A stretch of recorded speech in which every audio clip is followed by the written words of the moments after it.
বাজার থেকে কেমিক্যাল জাতীয় স্প্রাইট না কিনে ঘরে কয়েকটা উপকরণ দিয়ে সব থেকে সহজ পদ্ধতি তৈরি করে ফেলুন স্প্রাইট। আসসালামু আলাইকুম রহমতুল্লাহ। প্রিয় দর্শক, সবাই কেমন আছেন? আশা করি সবাই ভালো। গরম এসে গেছে, আর গরম আসার সাথে সাথে আমরা কিন্তু বাজার থেকে বিভিন্ন ধরনের ড্রিঙ্কস কিনে থাকি, অথচ এইসব ড্রিঙ্কসে থাকে প্রচুর পরিমাণ কেমিক্যাল। আমি মনে করব যে ঘরোয়া এই পদ্ধতিতে যদি আপনারা এই জিনিসটা তৈরি করেন, আপনাদের বাজার থেকে কিন্তু ভুলও কেনা লাগবে না। সো এখন কথা হচ্ছে কি কি উপকরণ দিয়ে এই স্প্রাইটটা তৈরি করলে আপনাদের পারফেক্ট হবে এবং আপনারা তৈরি করে খাবেন এবং ফ্রিজে সংরক্ষণ করেও রাখতে পারবেন। প্রিয় দর্শক, আমার স্প্রাইট তৈরি করার জন্য 3টা লেবু লাগবে। যদি আপনাদের বেশি তৈরি করতে চান, সেক্ষেত্রে কিন্তু লেবুর পরিমাণটা অবশ্যই বাড়াতে হবে। আর এখানে যে আমি লেবুর যে খোসা, সবচেয়ে বড় কথা হচ্ছে লেবুর যে খোসাটা নিচ্ছি আমি, এখানে কোনো প্রকার সাদা অংশ নেওয়া যাবে না। সাদা অংশ নিলে কিন্তু একদমই হবে না, পারফেক্ট কালার আসবে না এবং স্মাইলটা কিন্তু একদমই আসবে না, তিতো তিতো ভাব থাকবে। তাই প্রিয় দর্শক, অবশ্যই কিন্তু লেবুর খোসাটা নেওয়ার সময় সাদা অংশ রেখে শুধুমাত্র পাতলা পাতলা করে আপনারা সবুজ খোসাটা নেবেন, তাহলে কিন্তু স্মাইলটা ভালো আসবে এবং পারফেক্ট হবে। ঘরোয়া কয়েকটা উপকরণ দিয়ে কিন্তু আপনারা তৈরি করে নিতে পারেন, আর বাচ্চাদের কিন্তু আবদারটাও মেটাতে পারেন, কেননা গরম আসার সাথে সাথে কিন্তু বাচ্চারা বিভিন্ন ধরনের ড্রিঙ্কস বাজার থেকে কিনে খেতে চায়। সো আমি মনে করব যে তাদের এই ক্ষতিকারক জিনিস থেকে বিরত রাখতে পারেন শুধুমাত্র এই ঘরোয়া পদ্ধতিটা যদি আপনারা একবার ব্যবহার করতে পারেন। সো দর্শক দেখুন, এভাবে কিন্তু আমি 3টা খোসা থেকে 3টা লেবু থেকে খোসাগুলো নিয়ে নিলাম। আর খোসাগুলো দেখে আপনারা বুঝতে পারতেছেন এখানে কোনো প্রকার কিন্তু সাদা অংশ নেই।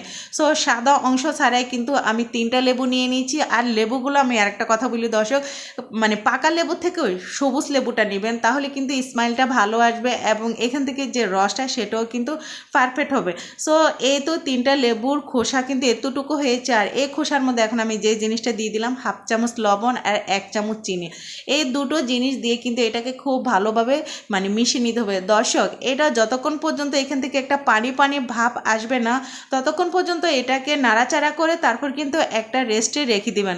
কিছুক্ষণ পরে কিন্তু এটা থেকে মশলা খুব সুন্দর কিন্তু একটা স্মাইল এবং সুন্দর একটা রস বের হবে, যেটা আমাদের একদম পরবর্তীতে কাজে লাগবে। দর্শক, কথা হচ্ছে যে এই রসটা কখন ব্যবহার করলে আপনারা সঠিকভাবে স্মাইলটা পাবেন এবং কালারটা ঠিক থাকবে, সেটা দেখতে হলে পুরো ভিডিও জুড়ে আমার সাথে থাকুন।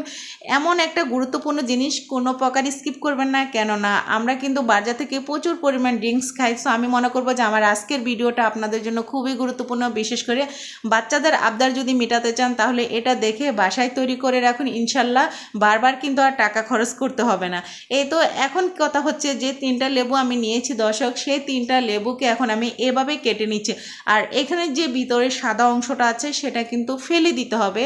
সাদা অংশটা ফেলে শুধুমাত্র ভিতরে যে সবুজ রসটা সেটা আমাদের নিতে হবে। দর্শক, আমি আবারও রিকোয়েস্ট করব, আপনারা যদি এই ড্রিঙ্কসটা তৈরি করতে চান, এখানে অবশ্যই সবুজ লেবুটাই নেবেন, তাহলে কিন্তু পারফেক্ট একটা স্মাইল আপনারা পাবেন। এখন দর্শক দেখুন, আমি এভাবে লেবুগুলো কিন্তু অফ ক্যামেরায় 3টায় কেটে নিয়েছি। কাটার পর এখান থেকে কিন্তু আমি খুব সাবধানে রসটা নিচ্ছি। আর খেয়াল রাখবেন কোনো প্রকার যেন সাদা অংশ থেকে কোনো প্রকার কিছু বের না হয়, শুধুমাত্র রসটা নেওয়ার সময় একটু সাবধানে নেবেন। সো এইভাবে কিন্তু আমি রসটা নিয়ে নিলাম। 3টা লেবু থেকে কিন্তু এতটুকু রস হয়েছে। এখন এই রসটাকে কি করতে হবে, একটা ছাঁকনির সাহায্যে খুব সুন্দর করে ছেঁকে নেবেন, যাতে এখানে খোসা অথবা লেবুর যে খোসা থাকে, এই ভাবটা যেন একদমই না থাকে, এটা থাকলে হবে না। সত্যিকারভাবে যদি আমাদের ড্রিঙ্কস তৈরি করতে হয়, তাহলে পারফেক্টলি কিন্তু প্রত্যেকটা জিনিস আমাদের নিতে হবে। আর এখন এখানে আমি 4 কাপ পানি দিয়েছি দর্শক। আর 4 কাপ পানির জন্য আমি এখানে 3 চামচ চিনি ব্যবহার করব। দর্শক, এই দেখুন বুদবুদ যেরকম একটা দেখতেছেন, যখন এরকমই হবে তখনই কিন্তু এখানের মধ্যে আমাদের চিনিটা দিয়ে দিতে হবে। আর পানিটা কিন্তু অবশ্যই গরম গরম হতে হবে এবং বুদবুদ যে ভাবটা আপনারা দেখতেছেন সেটা যখন আসবে তখনই চিনিটা দিতে হবে, এর আগে দিতে যাবেন না।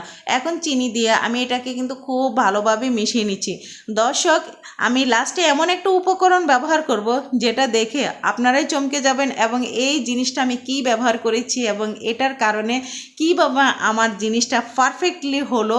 ইনশাল্লাহ কোনো প্রকার স্কিপ করবেন না। যদি স্কিপ করেন, এই গুরুত্বপূর্ণ জিনিসটা আপনারা শিখতে পারবেন না। এখন গরম এসে গেছে, গরমের সময় কিন্তু পারফেক্ট এই জিনিসটা আপনারা তৈরি করে রাখতে পারবেন এবং বাচ্চাদের দিতে পারবেন, নিজেরাও খেতে পারবেন। দর্শক দেখুন, এখন যে কাজটা আমি করেছি সেটা হচ্ছে হচ্ছে যে লেবুর রসটা আমি নিয়েছি সেটা এখন আমি এখানে ঢেলে দিলাম। আর এই লেবুর রসটা দেওয়ার পর আমাদের যে কাজটা করতে হবে, এই পানিটা যতক্ষণ পর্যন্ত বলক আসবে না ততক্ষণ এটাকে হাই হিটে দিয়ে বলক আনতে হবে। যখন এটা ভালোভাবে বলক এসে যাবে, উপর দিয়ে একটা ফেনা ভাপ হবে, ফেনা ভাপটা যখন চলে যাবে তারপর কিন্তু চুলাটা আপনাদের বন্ধ করে দিতে হবে। এবং এই পানিটা কিন্তু একেবারে ঠান্ডা হতে হবে। গরম অবস্থায় যদি আপনারা এখানে যে জিনিসটা আমি ব্যবহার করবো সেটা দেন তাহলে কিন্তু হবে না, অবশ্যই কিন্তু এটা ঠান্ডা হতে হবে। আর ঠান্ডা ঠান্ডা কিন্তু ড্রিঙ্ক খেতে আমাদের খুবই ভালো লাগে গরমের সময়। সো দর্শক দেখুন, এভাবে কিন্তু চুলার মধ্যে আমি খুব ভালো করে এটাকে মিশাচ্ছি। আর এটা যখন একেবারে বলক আসবে তখনই কিন্তু আমি এটাকে নামিয়ে নেব। এই অবস্থায় এখানে আমি আর কোনো কিছুই ব্যবহার করব না, কেননা আপনারা দেখেছেন আমি যে খোসাটা মেখে রেখেছিলাম সেখানে আমি সামান্য একটু লবণ এবং চিনি দিয়ে মেখে রেখেছিলাম। এবং এটা কিভাবে ব্যবহার করব ইনশাল্লাহ দেখতে থাকুন। ফাইনালি কিন্তু দর্শক দেখুন এখানে কিন্তু বলক এসে গেছে, আর উপর দিয়ে কিন্তু একটা ফেনা ফেনা ভাব এসে গেছে। আর আপনারা অবশ্যই চেষ্টা করবেন যে এই ফেনা ভাবটা যেন চলে যায়। ফেনা ভাবটা যখন চলে যাবে তখনই কিন্তু চুলাটা অবশ্যই আপনাদের বন্ধ করে দিতে হবে, এর আগে বন্ধ করতে যাবে না। আর কিছুক্ষণের পরে কিন্তু এই ফেনা ভাবটা কিন্তু একদমই চলে যাবে। আর কালারটা আপনারা লক্ষ্য করলে বুঝতে পারতেছেন, মাশাআল্লাহ খুব সুন্দর একটা কিন্তু কালার এসেছে। ফাইনালি দর্শক দেখুন একদমই ফেনা ভাব চলে যাওয়ার পর আমি কিন্তু এটাকে খুব ভালো করে ঠান্ডা করে নিয়েছি। তারপরে এটা একটু কুসুম গরম ছিল, তাই চামচের সাহায্যে আমি এটাকে ভালো করে মিশিয়ে নিচ্ছি। এখন যে কাজটা আমাদের করতে হবে, ছাঁকনির সাহায্যে এটাকে আবার ছেঁকে নেবেন। যদি এখানে কোনো প্রকার লেবুর বা একটু সামান্য খোসা টোসা থাকে সেই জন্য আপনারা কি করবেন, এটাকে আবার ছেঁকে নেবেন। দেখুন দর্শক এখানে কিন্তু কিছুই নেই, তারপরে কিন্তু আমি ছেঁকে নিলাম। ছেঁকে নেওয়ার পর কালারটা দেখুন একদমই কিন্তু ড্রিঙ্কের কালার চলে এসেছে। সো দর্শক এখন আমি যে কাজটা করব, আমি এখন লেবুর যে খোসাটা আপনারা দেখেছেন, দেখুন এটা আমি যে ভিজিয়ে রেখেছিলাম, ভিজানোর পর কিন্তু এখান থেকে এতটুকুই রস বের হয়েছে। এখানে কোনো প্রকার পানি ব্যবহার করা যাবে না। চিনি আর লবণ দিয়ে যখন এটাকে মেখে রাখবেন, এটা এমনিতেই কিন্তু একটু পানি পানি ভাব হয়ে যাবার, এই সামান্য রসটাই কিন্তু আমাদের জন্য যথেষ্ট। মানে স্মাইলটা আনার জন্য এতটুকুই যথেষ্ট, এর থেকে বেশি আমাদের দরকার নেই। সো এখন আমি যে কাজটা করবো, এটাকে কিন্তু আমি চামচের সাহায্যে একটু চেপে নেব, যাতে আরও যদি একটু রস থাকে সেটা নিয়ে নেব। এবং এই খোসাটা দর্শক এতটাই সফট হয়ে যায় যে আপনারা হাত দিলে বুঝতে পারবেন। সো আমি হাত দিয়ে দেখাচ্ছি, দেখুন দর্শক এটা কতটাই সফট হয়ে গেছে এবং এখান থেকে যে স্মাইল সেটা চলে এসেছে এবং নির্যাসটাও চলে এসেছে। এখন দেখুন দর্শক এতটুকুই হয়েছে। আর এটা এখন আমি কি কাজে লাগাচ্ছি ইনশাল্লাহ দেখতে থাকুন। এখন আমি স্প্রাইটটা তৈরি করার জন্য একটা গ্লাসে পানি নিচ্ছি। আর এটা নেওয়ার উদ্দেশ্য হলো আমি আরেকটা গ্লাসে যখন ঢালতে যাব, বাটি থেকে ঢালা যাবে না, পড়ে যাবে। দর্শক এখন যে জিনিসটা আমি ব্যবহার করতেছি এটা হলো সোডা। এক গ্লাসের জন্য আমি এখানে এক চামচ থেকে 3 ভাগের 1 ভাগ আমি সোডা ব্যবহার করেছি। আর আপনারা যখন প্রত্যেকটা গ্লাসে ঢালবেন তখন এতটুকুই সোডা হলে যথেষ্ট। আর এই সোডাটা দেওয়ার পর যখন আপনারা এটা ঢালবেন, মাশাআল্লাহ দেখুন দর্শক একদমই কিন্তু স্প্রাইটের মতো হয়ে গেছে। আর এটা খেতে যে কতটাই লোভনীয়, কতটাই ইয়াম্মি। এখন কথা হচ্ছে আমি কিন্তু এখানে এখনও রসটা ব্যবহার করিনি। সো এখন একটু আমি চামচের সাহায্যে ভালোভাবে মিশিয়ে নিচ্ছি, যাতে সোডাটা পুরো পানির সাথে ভালোভাবে মিশে যায়। আর দেখুন দর্শক এটা যতটাই নাড়াচাড়া করতেছি ততই কিন্তু এখান থেকে সুন্দর একটা বুদবুদ ভাব আসতেছে, যেরকম আমরা বাজার থেকে কিনে নিয়ে আসি।